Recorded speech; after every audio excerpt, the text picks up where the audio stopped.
마태복음 19장에 있는 말씀 보시겠습니다.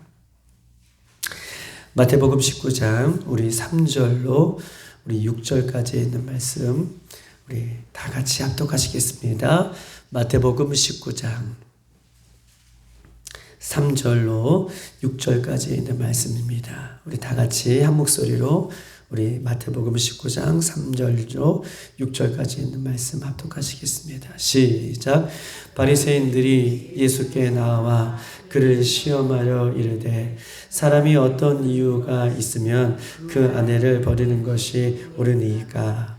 예수께서 대답하여 이르시되 사람을 지으신 이가 본래 그들을 남자와 여자로 지으시고 말씀하시기를 그러므로 사람이 그 부모를 떠나서 아내에게 합하여 그 둘이 한 몸이 될지니라 하신 것을 읽지 못하였느냐.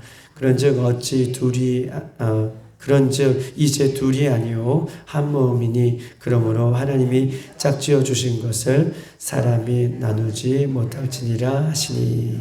아멘. 오늘 이 마태복음 19장은 우리 지난주에 보았던 것처럼 예수님께서 이제 갈릴리의 사역을 마치시고 예수님께서 예루살렘으로 올라가셔서 본격적으로 사역을 시작하시는 사역을 말씀드렸는데, 예수님께서 예루살렘으로 올라가시는 이유는 사역을 하시기 이전에 예수님께서는 십자가를 지시기 위해 올라가셨다라고 말씀을 드렸습니다. 그리고 예수님께서 올라가실 때의 2절을 보니까 그냥 올라가시는 것이 아니라 예수님께서 십자가를 지시려고 하는 이 무거운 마음, 혹은 그 마지막 사명에 대한 이 마음으로 아주 불타는 그 마음을 가지고 예수님 올라가실 때에 마음이 복잡하셨겠죠. 그런데 예수님 앞에 병든 사람이 나와요. 2절에 보니까. 그런데 예수님은 그들을 마다하지 않으시고 연약한 자들, 병든 자들이 예수님 앞에 나올 때 그들의 병을 고쳐주시고 올라가시는 예수님의 모습을 지난주에 말씀드렸습니다. 그러면서 오늘 3절은 이렇게 써 있어요. 바리새인들이 예수께 나와 그를 시험하여 이르되 사람이 어떤 이유가 있으면 그 아내를 버리는 것이 옳으니까. 바리새인들이 이 마지막 예수님께서 예루살렘으로 올라가시는 길에 또 나와요. 그런데 이 바리새인들을 보면 예수님 앞에 나와 은혜를 받으려고 예수님을 지금 만나려고 나온 것이 아니라 예수님 앞에 나와 구원받으려고 예수님 앞에 나온 것이 아니라 오늘 3절에 보니까 시험하려고. 바리새인은 끝까지 예수님 앞에 구원의 기회가 있음에도, 예수님 앞에 은혜의 기회가 있음에도 은혜를 받고 구원받기 위해서 예수님 앞에 나온 것이 아니라 예수님을 시험하러 예수님 앞에 나왔다라고 이렇게 이야기하고 있습니다.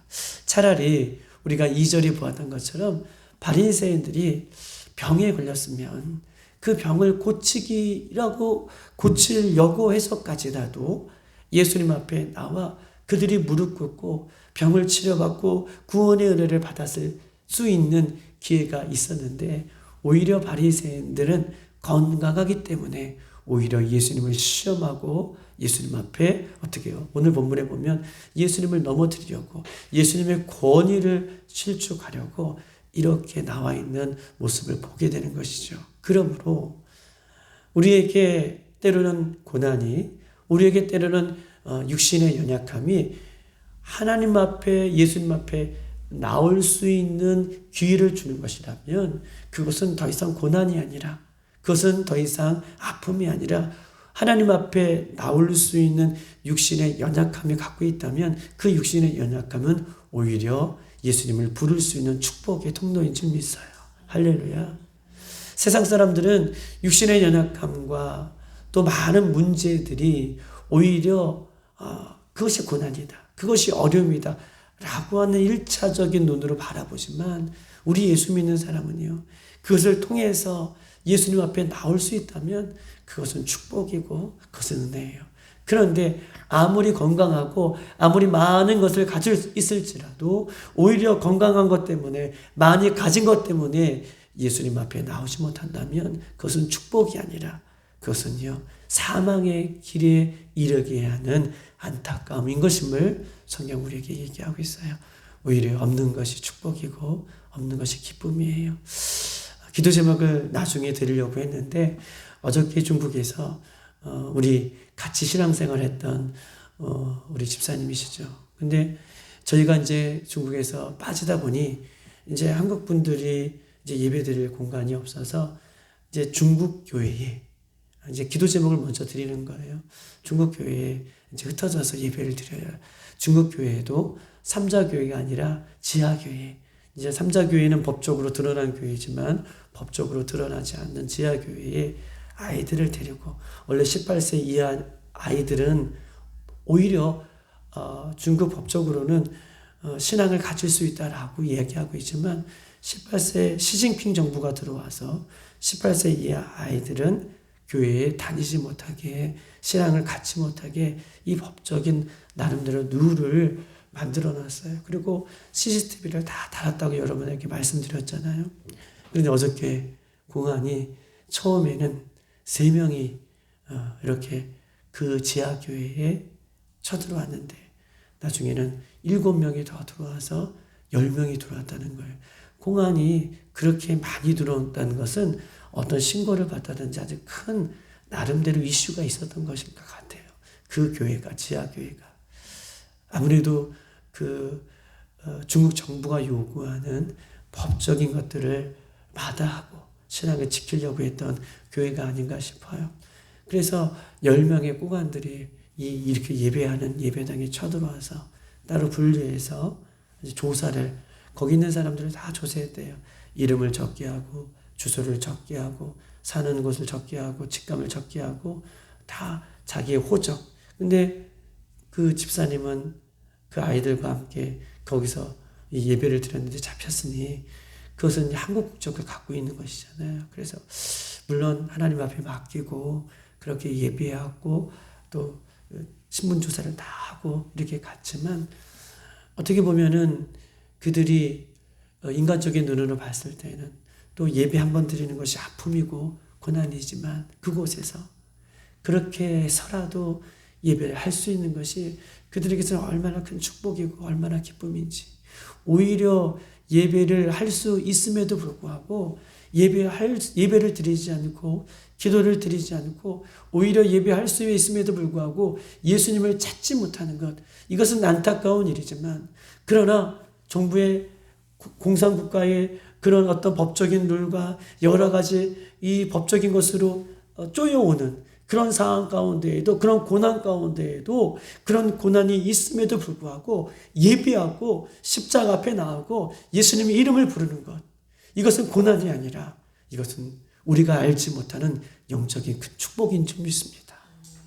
오늘 이 새벽에 우리가 그것을 위해서 기도해야 될 거예요. 우리가 마음껏 편안하게 예배하고 마음껏 편안하게 기도하고 있을 때에 우리 예수님 다시 오신다면 우리가 끝까지 신앙을 지키고 믿음을 지키고 이렇게 나아가는 것, 이것이 우리에게 축복인 것을 믿어요. 바리새인들은 예수님 앞에 나왔지만 은혜를 받고 구원을 받으려고 예수님 앞에 나온 것이 아니라 예수님을 시험하려고 예수님 앞에 나왔다라고 이렇게 이야기하고 있는 것입니다.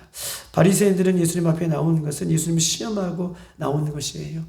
교회를 나오는 것은 사람들은 여러 가지 다양한 목적을 가지고 교회를 나올 수 있다라고 얘기하고 있어요. 요즘같이 사이비가, 그 다음에 요즘같이 이단이 많이 드세게 등용하는 이 시대 속에서는 교회에 나오는 이유를 다른 사람들은 이렇게 얘기할 거예요. 어떤 사람은 교회를 비판하기 위해서 교회를 나오는 사람들이 있어요.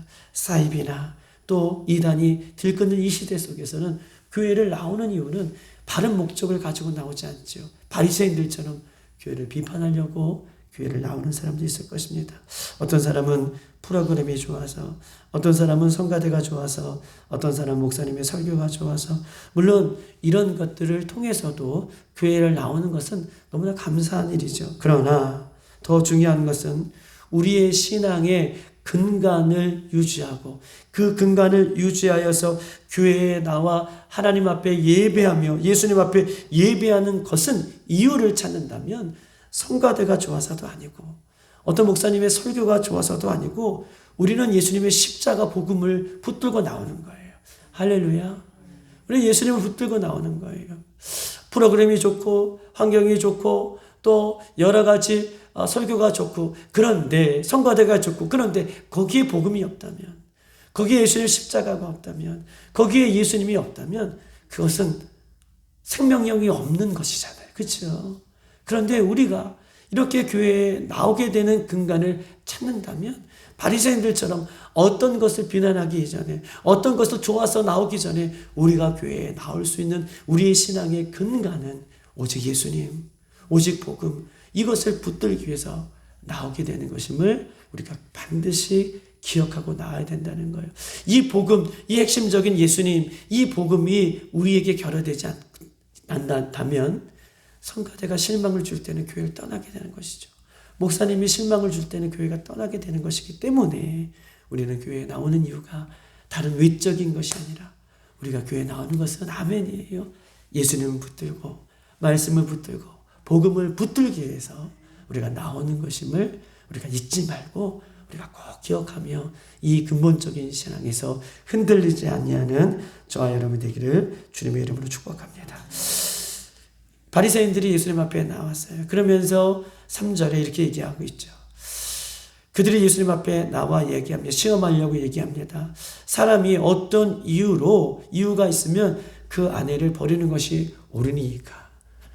참 악해요. 그렇죠? 어떤 이유로 아내를 버리는 것이 옳으니까? 라고 예수님 앞에 질문을 해요. 어떻게 하면 정당으로 아내를 버릴 수 있습니까? 라고 하는 질문을 예수님 앞에 합니다. 그에 대해서 예수님께서 어떻게 말씀하고 계시죠? 우리 한번 4절을 한번 읽어보십시다. 시작. 예수님께서 대답하여 이르시되 사람을 지으시니까 본래 그들을 남자와 여자로 지으시고 우리 한번 5절까지 6절까지 시작 말씀하시기를 그러므로 사람이 그 부모를 떠나서 아내에게 합하여 그들이 한 몸이 되시니라 하신 것을 읽지 못하였느냐. 그런즉 이제 둘이 아니요 한 몸이니 그러므로 하나님이 짝지어 주신 것을 사람 나누어 못할지니라 하시니라. 아멘. 이 바리새인들의 이 이야기, 시험에 들게 하는 이 이야기, 올무에 빠뜨리게 하는 그 이야기에 예수님께서는 어떻게 이야기하고 있으십니까? 사람이 지으신 것을 하나님께서 지으신 남자와 여자를 나눌 수 없다. 라고 예수님께서 말씀을 쫙 풀어가요. 그런데 이 말씀을 자세히 보니 어떤 말씀이죠? 창세기에 있는 말씀을 예수님께서는요, 해답으로 지금 이야기를 하고 있는 것입니다. 바리새인들의 예수님의 이 질문은 악한 질문이에요. 그런데 보세요. 이 바리새인들이 왜 이런 질문을 했느냐? 당연히 예수님을 올무에 빠뜨리려고 예수님을 시험에 빠뜨리려고 이런 질문을 했지만 우리가 상식적으로 한번 이 얘기를 좀 들어봤으면 좋겠어요. 바리새인들의 종류는 두 분류로 나눌 수 있어요. 바리새인들은요, 그냥 바리새인들이라고 우리 얘기하고 있지만 바리새인들 안에서도 파가 있어요. 첫 번째 파는 어떤 파입니까? 힐렐 파가 있고요. 두 번째는 어떤 파가 있습니까? 바리새인들 파 중에 샴마이 파가 있어요. 힐렐 파과 샴마이 파. 이것이 바리새인들 속에 있는 두 종류의 파예요. 우리는 그냥 통칭해서 바리새인들이라고 하지만 힐렐 파, 샴마이 파. 근데 힐렐 파는요, 이혼에 대한 입장을 갖고 있는데 힐렐 파가 가지고 있는 이혼의 입장은 여자가 부도덕하면 또한 여자답지 않으면 참 어렵죠. 근데 그런 입장을 갖고 있어요. 여자가 부도덕하면 여자답지 않으면 이혼 성립을 주장하는 것이 힐렐파예요. 그래서 여자답지 않으면 뭐 아이를 못 낳다든지 그 다음에 뭐 그런 것을 우리가 연구하지 않았지만 얼굴이 예쁘지 않다든지 요리하든지 어떻게 남자 입장에서 여자답지 않으면 언제든지 이혼 사유가 되었어요. 그런데 아까 샴마이파라고 하나가 있었죠. 근데 샴마이파는 이혼 사유가 꼭 한 가지예요. 그런 것이 도덕적인 기준이 이런 것이 기준이 아니라 샴마이파의 이혼 기준은 어떤 것이냐? 간음이에요. 여자가 간음하면 이혼을 할 수 있다. 그러니 이 두 지파가 이 바리새인 이 안에서 두 지파가 서로 이혼에 대한 문제를 가지고 어떻게 해요? 늘 분쟁이 있었고 다툼이 있었어요. 그런데 이 이혼의 입장을 바리새인들이 이 논쟁을 예수님 앞에 끌어들여 예수님의 권위를 지금 어떻게 해요? 실추시키고 예수님도 시험에 들기 위해서 자신의 논쟁거리를 예수님 앞에 오늘 본문에 들고 온 거예요. 어떻게 사람들이 남자가 여자를 합법적으로 버릴 수 있는 것이 무엇입니까? 여자를 어떻게 하면 버릴 수 있습니까? 라고 하는 이 이슈를 지금 가지고 나온 것이죠. 그런데 보세요. 예수님은요, 참 지혜로우세요. 이 함정에, 이 시험에, 올무에 걸리고 하는 이 질문들은요, 예수님이 이혼의 문제를 인간적인 해석이나 혹은 그들이 전통을 중요시했기 때문에 전통을 빗대어서 관습을 중요시했기 때문에 관습을 빗대어서 이 문제에 해결을 준 것이 아니라 우리 예수님은요, 언제나 사람들의 문제를 하나님의 말씀으로 해결하셔요. 이게 정답이에요. 바리새인들은요, 자기의 이 이혼에 대한 문제를 가지고 어떻게 보면 전통이죠. 끊임없이 쌓아왔던 전통의 문제를 가지고 예수님 앞에 갖고 나왔어요. 시험 들게 하고 권위를 실축하고 문제를 만들려고. 그런데 예수님은요, 인간적인 방법으로 풀어준 것도 아니고 전통으로 풀어준 것도 아니고 또 관습으로 풀어준 것도 아니고 예수님은 문제를 말씀으로 풀어주세요. 창세기에 있는 말씀으로, 하나님의 말씀으로 인간의 문제를 풀어주십니다. 우리가 신앙생활을 하는 중에 수많은 문제를 우리도 겪게 되는 것이죠. 보세요. 우리가 신앙생활 하는 중에도 우리도 수많은 문제를 겪어요. 어떨 때 문제를 겪습니까? 수많은 문제가 어떤 문제들이 있습니까? 때로는 이 낙태법, 포괄적 차별금지법, 젠더 갈등, 성평등의 문제들이 끊임없이 신앙생활하는 것 가운데 우리가 알게 모르게 개인적으로 들어오든 교회적으로 침투하든 계속해서 들어와요. 이혼 문제는 아니지만 이런 문제들이 어떻게 하면 좋겠습니까? 낙태법, 포괄적 차별금지법은 어떻게 해야 되고 젠더의 갈등을 어떻게 해요? 성평등은 어떻게 해야겠습니까? 성경 말씀이 어떠든지 세상에 많은 사람들은 이 세상의 기준으로 다수를 주장하니 교회의 많은 교회들도 다수가 세상에서 이런 문제들에 대해서 이런 이슈에 대해서 다수들이 이야기하니 교회도 침묵하고 적당히 넘어가는. 그런데요, 우리는 적당히 넘어가고 다수가 그렇게 이야기하니 눈 감아주고 살아가는 것이 아니라 이런 문제를 우리가 있을 때에 우리는 말씀이 기준이 되어서 할렐루야. 이런 세상의 문제들이 우리 교회 안으로 성도들 개인 안으로 들어왔을 때에 이런 것을 세상의 이슈로 풀어내는 것이 아니라 우리는 하나님의 말씀이 기준이 되어서 이것을 합리화하지 않고 이것을 타협하지 않고 말씀이 기준이 되어서 풀어가는 것. 이것이 우리가 가져야 할 모습인 것임을 예수님의 모습을 통해서 배울 수 있는 것이에요. 할렐루야. 아멘. 많은 이슈들은 세상의 기준이 되어서 푸는 것이 아니라 우리는 하나님의 말씀이 기준이 되어서 푸는 거예요. 인생의 문제도 그렇습니다. 인생의 수많은 문제도 오직 해결할 수 있는 것은 하나님의 말씀밖에 없음을 오늘 성경 우리에게 이야기하고 있는 것이죠. 사람들이 이혼을 무엇이라고 말합니까? 라고 이렇게 이야기할 때 보세요. 사람들이 이혼이 무엇입니까? 라고 얘기할 때에 결혼해서 남편이 몸이 아파 돈을 벌 수 없으면 이혼해야 합니까? 라고 하는 이런 문제를 갖고 나왔을 때 혹은 부자 아내랑 결혼했는데 아내가 하루아침 빚더미가 되면 이혼해야겠습니까? 얼굴이 예쁜 여자랑 결혼했는데 사고로 인하여서 얼굴이 망가지면 이혼해야겠습니까? 부부와 성격적인 문제로 자꾸 싸우면 이혼해야겠습니까? 물론 어쩔 수 없이 이혼하는 경우도 있을 거예요. 그러나 대부분의 이혼은요, 세상 풍조를 따라가는 경우가 많아요. 남편이 무능력하면, 또 문제가 생기면, 또 여러 가지 이슈에 말씀을 드렸던 것처럼 이런 성격적인 문제로 이혼하겠습니까? 라고 하는 문제들은 세상이 이렇게 하면 이혼하기 때문에 우리도 이렇게 이혼해야겠습니까? 라고 하는 세상 풍조로 세상 사람들은 이렇게 이혼에 대해서 이슈를 만들고 또 예수 그리스도를 믿는 사람들도 이혼에 대해서 이렇게 생각하게 할 경우가 많다라고 이야기하고 있는 것입니다.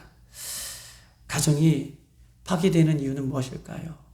예수 믿는 가정도 파괴되는 이유는 이런 성경적인 원리로 그 가정이 오직 서 있지 않기 때문에 어떤 문제가 생기면 자꾸 세상적인 방법으로 그 문제를 풀려고 하기 때문에 요즘 가정이 무너지고 있음을 성경 우리에게 이야기하고 있는 것입니다. 성경은요, 오늘 본문에 보니까 예수님께서 말씀하고 계시죠. 4절부터 6절까지. 결혼과 동시에 남편과 아내는 오늘 본문에 뭐라고 얘기하고 있어요? 결혼과 동시에. 오늘 예수님 말씀하고 계시잖아요. 오늘 4절부터 얘기하면 사람을 지으신 이가 본래 그들을 남자 여자로 지으시고 5절에 말씀하시기를 그러므로 사람이 부부를 떠나 아내와 합하여 둘이 한 몸이다 라고 얘기하고 있어요. 결혼과 동시에 부모를 떠나 남편과 아내는 한 몸이다. 둘이 아니라는 거예요. 한 몸이 된 거예요.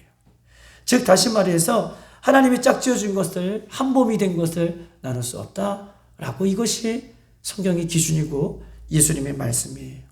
창세기 보면 우리가 1장 27절 하나님의 형상대로 뭐라고 얘기하십니까? 하나님의 형상대로 남자를 만드시고 여자를 만드셨다라고 얘기하고 있어요. 우리 한번 창세기 1장 27절 한번 찾아보십시다.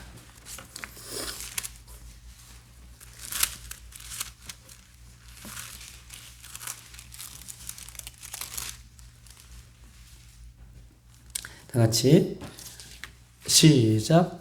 하나님이 자기 형상 곧 하나님의 형상대로 사람을 창조하시되 남자와 여자를 창조하시고 아멘. 하나님의 형상 가운데에 하나님의 형상대로 사람을 창조하셨는데 남자와 여자를 창조하셨다. 이 형상은요, 외형적인 모습을 형상이라고 얘기하지 않고 이 형상은 하나님의 뭘 얘기하는 거예요? 속성을 얘기하는 거죠. 그렇죠? 하나님의 속성 중에는 남자의 속성도 있으시고 여자의 속성도 있으신 거예요. 하나님의 형상대로 하나님의 속성대로 하나님이 사람을 창조하시는 데에 남자를 창조하시고 여자를 창조하셨다면 하나님의 이미지, 하나님의 속성 가운데에는 남자의 강인한 속성도 있으시고 여자처럼 부드러운 속성도 이 두 가지를 하나님 다 갖고 계신 거예요. 자, 보십시다. 하나님의 속성 가운데는 남자의 속성도 여자의 속성도 있으세요. 결혼을 하면 부부를 떠나서 한 몸이 됐다고 얘기하고 계시잖아요. 그리고 그 한 몸이 된 것을 둘이 나눌 수 없다라고 예수님 분명하게 이혼에 대한 문제를 갖고 나온 이 바리새인들에게 해답을 주고 계셔요. 즉 남자는요, 여자를 통해 남자 자신에게 없는 하나님의 속성 중에 남자의 속성도 있으시고 여자의 속성도 있으시다 그랬잖아요. 그렇죠? 오늘 창세기 1장 27절 그랬잖아요. 하나님 이미지대로 하나님 형상대로 남자를 창조하시고 여자를 창조하시고 그러면 이 이미지는 하나님의 형상은 하나님의 속성이라 그러는데 하나님의 속성 가운데 남자의 속성도 있으시고 여자의 속성도 있으세요. 여자의 속성이라고는 어떤 걸 얘기할 수 있을까요? 하나님은요, 졸지도 아니하시고 주무시지도 아니하시고 우리를 지켜주신다. 이것은 남자들은 잘 할 수 없는 여자들만 갖고 있는 그런 속성이에요. 하나님은요, 어떤 속성이 있어요? 하나님 만군의 하나님이시다. 이거는 남자의 속성이 있을 수 있겠죠. 이렇게 남자의 속성도 있으시고 하나님 안에서는 여자의 속성도 있으신 거예요. 그런데 결혼과 한 몸이 된 남자가 둘이 떠나면, 이 둘이 갈라지면, 이혼하면 이 남자 혼자만이 해결할 수 없는 속성 중에 여자의 속성, 즉 하나님의 속성을 완벽하게 이루어야 할 짝들이 여자와 이혼하면 하나님의 속성을 이 여자를 통해서 배울 수 없잖아요. 한 몸이 배워야 되는데 하나님의 속성에는 남자와 여자의 속성이 있으시니, 즉 남자는요 결혼을 하고 나의 부족한 속성을 내 아내를 통해서 하나님의 속성을 배우면서 한 몸을 이루는 거예요. 할렐루야. 이럴 때 하나님의 온전한 모습을 이루게 되는 거예요. 그래서 하나님께서는 오늘 본문에 예수님은 이혼하지 말 것을 얘기하고 있는 거예요. 또 여자는 어떻습니까? 여자는 결혼과 동시에 하나님의 속성을 이루는 데에 여자만이 갖고 있는 속성이 있다면 그것은 완벽한 속성이 아니라 남편을 바라보면서 남편을 의지하면서 나에게 없는 남편, 하나님의 속성, 남자의 속성을 배움으로 한 몸을 이루는 거예요. 할렐루야. 그래서 예수님은 이 완벽한 속성을 이루기 위해서 이혼하지 말 것을, 하나님의 형상으로 지어진 이것을 사람이 임의로 나누지 말 것을 오늘 본문은 우리에게 말씀을 하고 있는 것이죠. 온전한 하나님의 형상을 회복하는 것은 어떻게 해요? 남자와 여자가 결혼함으로 사명처럼 그 하나님의 형상을 유지하고 살아가는 것, 이것은 우리에게 맡겨주신 사명이에요. 어쩔 수 없이 이혼을 했다면 우리가 말을 할 수 없지만 만약에 여러 가지 세상의 이슈들로 오늘 바리새인들이 예수님 앞에 나와 이혼에 대한 여러 가지 신앙적인 정립이 되어 있지 않다면 오늘 본문을 통해서 우리가 이혼을 하는 것은 정말 아니다 라고 분명히 예수님께서 말씀하여 주셨던 것처럼 하나님이 착지어 준 것을, 하나님이 완벽하게 남자와 여자를 속성으로 한 몸이 된 것을 임의로 나눌 수 없고, 나의 연약한 속성을 남편을 통해서 배우는 것이고 내 연약한 속성을 아내를 통해서 배움으로 하나님의 완벽한 속성을 이뤄가는 것, 이것이 가정에게 주신 사명이고 남자와 여자에게 주신 사명인 것을 기억하고, 오늘도 성격이 맞지 않을 수 있고 또 내 마음에 들지도 않을 수 있지만 그러나 저 모습을 보면서 하나님 나를 깨우시는구나, 저 모습을 통해서 하나님 나에게 나의 모난 부분을 깎아주시는구나, 열심히 서로가 깎으시고 깎아서서 하나님의 형상이 온전히 회복되는 우리 멋진 우리 필라델피아의 가족들 가정들 되기를 주님의 이름으로 축복합니다. 아멘. 오늘 이 시간 우리 한번 기도하십시다. 오늘 이 시간 기도할 것은, 하나님, 그렇습니다. 내 남편을 바라보며 하나님의 속성을, 하나님의 형상을 발견하게 하여 주시옵소서.